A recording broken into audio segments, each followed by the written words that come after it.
Hi friends, it's Valerie. Welcome back to this week's What's for Dinner. If you are new here, I would love if you would hit that subscribe button and join my YouTube family. And don't forget to leave a like or a comment down below because it really does help my channel. I wanted to jump on here really quickly today and thank you all.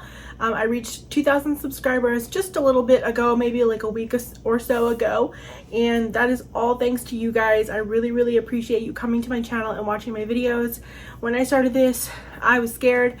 I didn't know if anybody was gonna watch, and so I'm really glad that my dinner videos, bring people here and that y'all are getting some inspiration to make meals for your family. That really makes me so happy. So thank you all again. I'm gonna try to find some kind of giveaway I can do for you guys soon.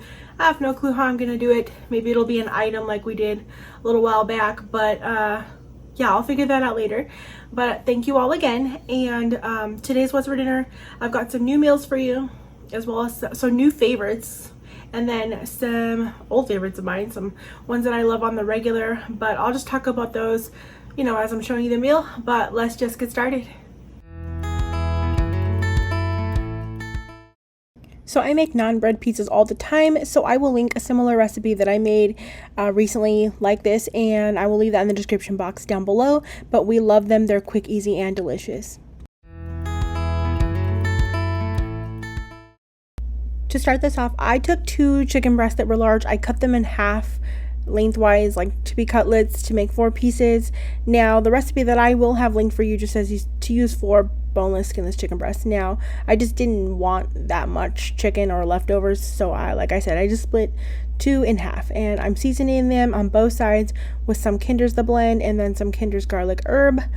And now I'm taking my 9x13 baking dish. I'm taking 2 of these Knorr rice sides. I have 1 chicken flavor and 1 chicken and broccoli flavor, and I'm just dumping those right into the bottom of the baking dish. And then you're gonna need 2 cans of cream of soups. I'm taking this cream of cheddar and cream of chicken. Now, in the original recipe, they used a cream of chicken and a cream of mushroom here, and dumped those in, and then later on used a cream of the cheese one, the cheddar cheese soup. And I just didn't want 3 cans of soup in this, but I did have a cheddar cheese that I needed to use up, so I subbed it for the mushroom at this point. That's also going to make the cheese, like the rice, like a cheesy rice. So yeah, dump both the cans in with your rice mixture, and then you'll need a cup of water. I'm just kind of using the can to kind of measure about 8 ounces or so of water in there, and just stir that all together. Get it all nice and combined to where all of your rice and soup gets evenly distributed, and then I put it into an even layer. I decided to go off of someone in the comments on this recipe and add some broccoli. I'm using frozen broccoli, and they just said they added it. You could mix it in, I think, but I chose to just kind of like press it on the top of the casserole. This way it wasn't taking away from any of the moisture that the rice might need from the soups and such, and so I could make sure that the rice was cooked through. I didn't want a problem, so I just placed it on top and figured that will be fine. Press it down a bit, and now I'm just placing my seasoned chicken breasts on the top. Pretty easy. And this, if you are following the recipe, now's when you would add that cheese soup on top and spread it out, and then you cover with foil. I don't normally use foil, I use like silicone things like this, so I just press that on top, and I baked this at 375 degrees Fahrenheit for 45 minutes, even though the original recipe says they did theirs at 350 degrees for an hour and a half. I just didn't have an hour and a half in time, so I experimented and did it at a little bit higher of a temperature, and it worked out perfectly. So definitely sticking to that way next time, because I really enjoyed this dish. It was quick, easy, and I love like a cheesy rice like that with broccoli. Broccoli is like one of my favorite vegetables, and of course I'm just a huge chicken lover, so I just paired this with a side salad, and it was very delicious. We've had this meal many times. We love it so much. It's just the Trader Joe's Mandarin orange chicken, and it's super simple. You just fry it up. I'm sure you could air fry it as well, and you coat it in the sauce. I made some white rice to go on the side and some broccoli. Pretty simple, butter and salt and pepper on it, and it's quick, it's easy, and it's super good. It really satisfies that craving for like Chinese food. I've made this dish before. It's just been a really, really long time. So I am going to show the process because it is pretty easy, but it is one of my all-time favorite meals. So I put some oil in a pan. I dice up potatoes. I use the little vegetable choppers. I just do enough. I like kind of eye it. I don't even measure. Once this thing's kind of full, that's good enough for me. So I put them into the oil. I used my little lid there as a grease shield to stop the splatter. And then once that's calms down, it's just 30 seconds later, I'll season it up with some salt and pepper and garlic powder, which apparently I didn't get on camera here, or I did it later on, I'm not sure. And I stirred it together. I put the lid back on and I let these cook for about 25 to 30 minutes, and you'll just have to check it. And I stir them every 5 minutes to make sure all the sides are getting browned. And you could also air fry potatoes or air fry frozen french fries, whatever your preference for potatoes is, but I do like to fry mine up. Then I'm taking a pound of ground beef.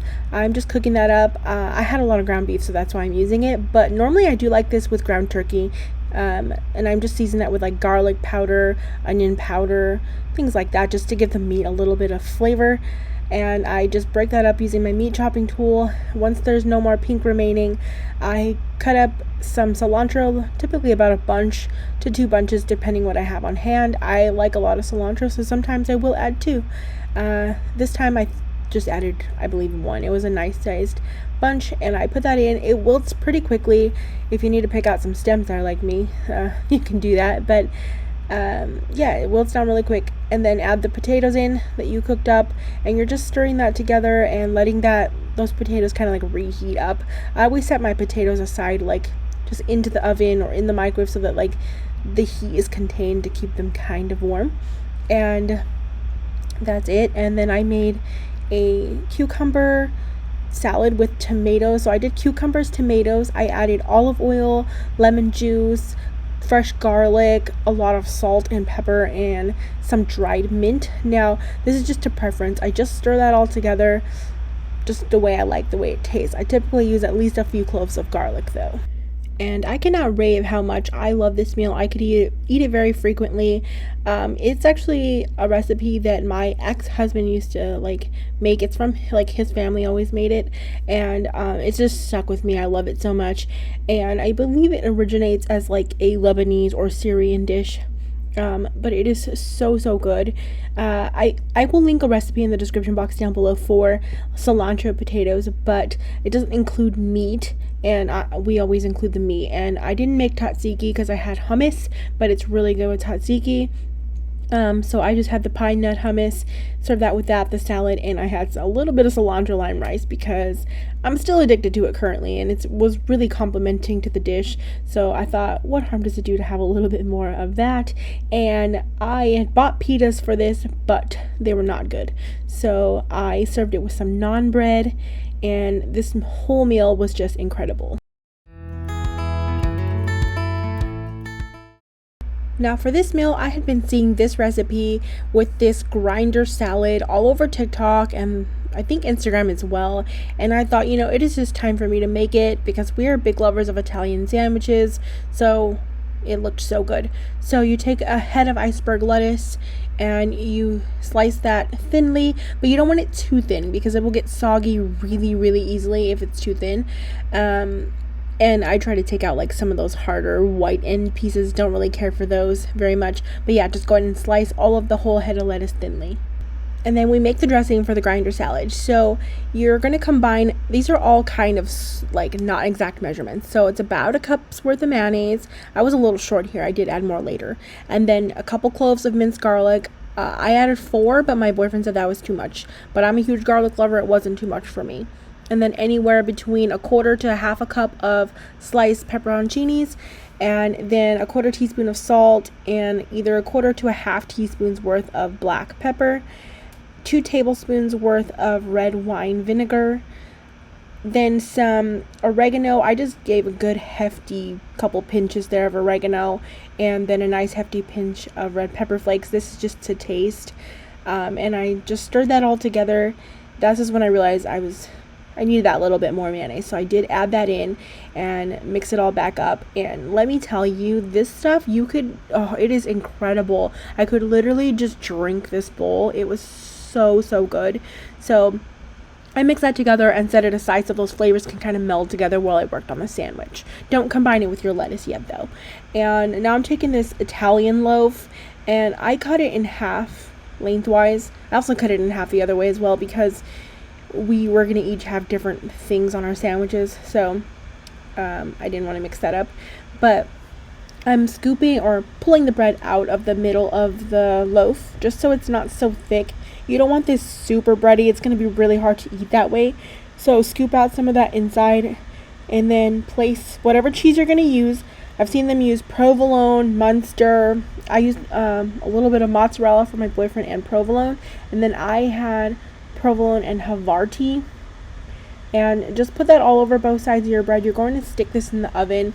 I'd say about 400 to 425. You're just going to let that become melty and then bring it back out. And now we're going to top it with our meats. So meats are up to you. I've seen people use different salamis, prosciutto, different things like that. Ham, turkey. I'm going to be using this 3 types of salamis. It's what I already had on hand. And some turkey.